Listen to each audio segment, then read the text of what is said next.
Alors là, nous arrivons au musée du chocolat de Lyon, à la chocolaterie Sève, où là, tous les chocolats, en tout cas, sont réalisés. Et venez avec moi, on y va. C'est parti pour la visite alors. Allez, on y va. Allez, c'est parti. Bienvenue au Musco.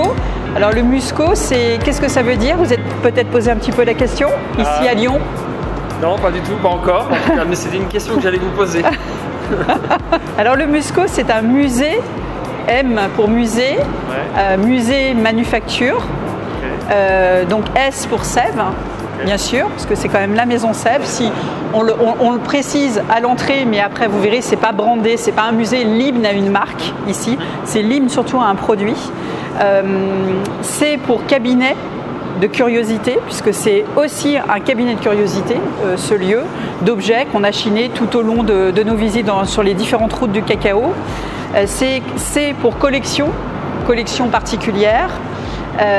Et O pour origine ethnologique des gens qui travaillent le cacao dans les différents pays, et puis origine du cacao, bien sûr. Okay, voilà. Super, commençons. On a voulu articuler le sens de la visite autour de tables. Donc on a la table des origines du cacao, la table de la cacao culture, et sous ces différentes tables, eh bien, on va pouvoir découvrir l'histoire du chocolat, l'histoire aussi des gens qui cultivent le cacao, et au fil de nos voyages, on a rapporté différents trésors. On a des cases pour écouter un conte autour des divinités mayas, autour du cacao.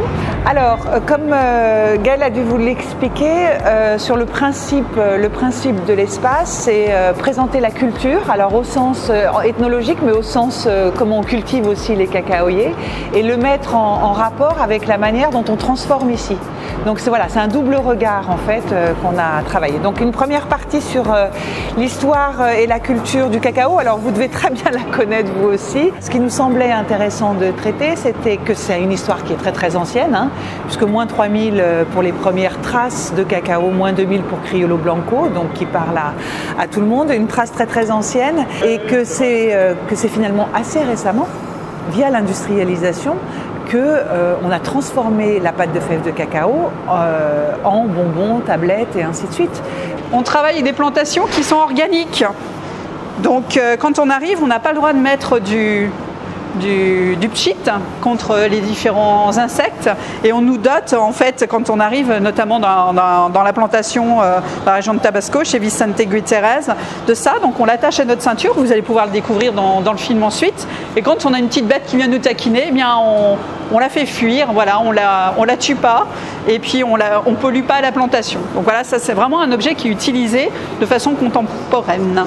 On voulait vraiment avoir ce côté naturel et brut, et se sentir en voyage quand on vient ici au Musco.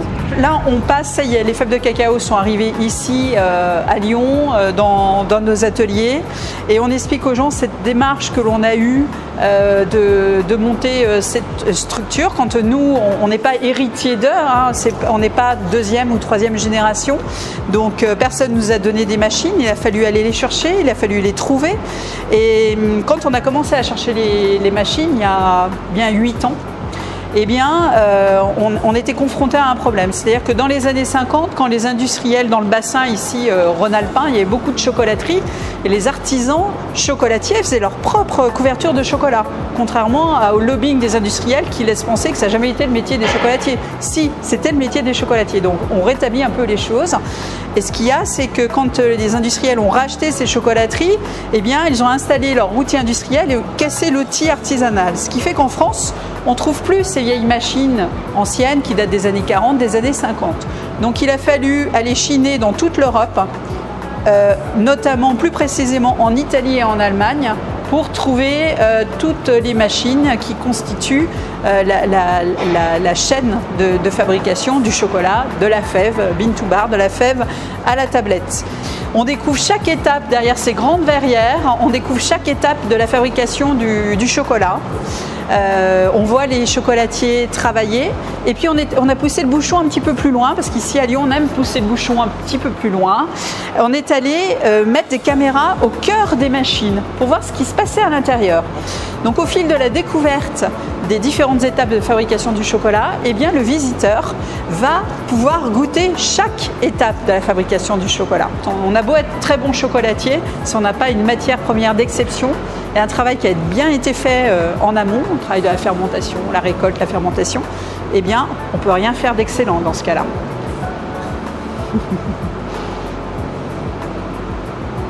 Je vous invite à déguster.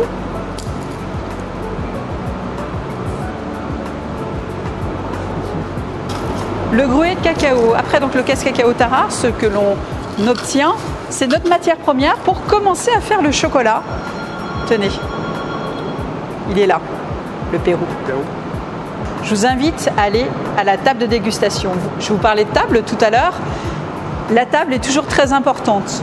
Dans bien des musées dans le monde entier, quand on finit une visite, eh bien, on nous tend un petit récipient avec quelques chocolats et on nous dit voilà, goûtez, puis après passez un petit peu plus loin. Non, ici, on marque une pause, on s'assied, donc je vous invite à vous asseoir, passez à table, comme à la maison.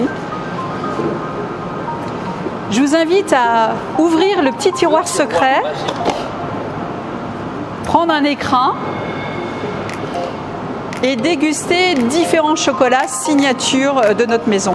Et là, pendant cette dégustation, vous allez découvrir sur les petites vidéos un film qui était réalisé délibérément au ralenti, comme l'envol d'un colibri, pour décomposer la précision du geste du chocolatier.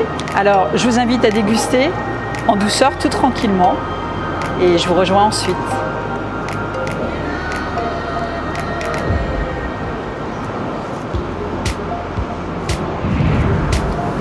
C'est intéressant d'être posé en regardant tranquillement. C'est vrai que ça permet de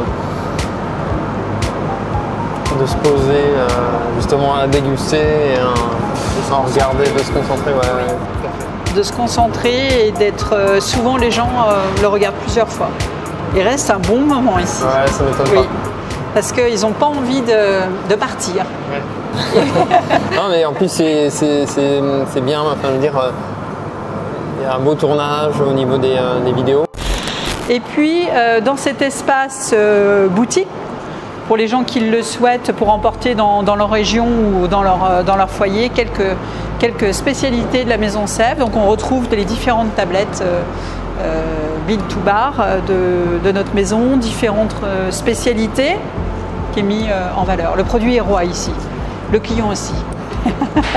Mais c'est le produit en premier. Donc ce qui est sympathique, c'est que les visiteurs, quand ils viennent ici, ils sont de toute culture, toute religion. Et le chocolat, c'est un produit qui réunit en fait les différentes cultures.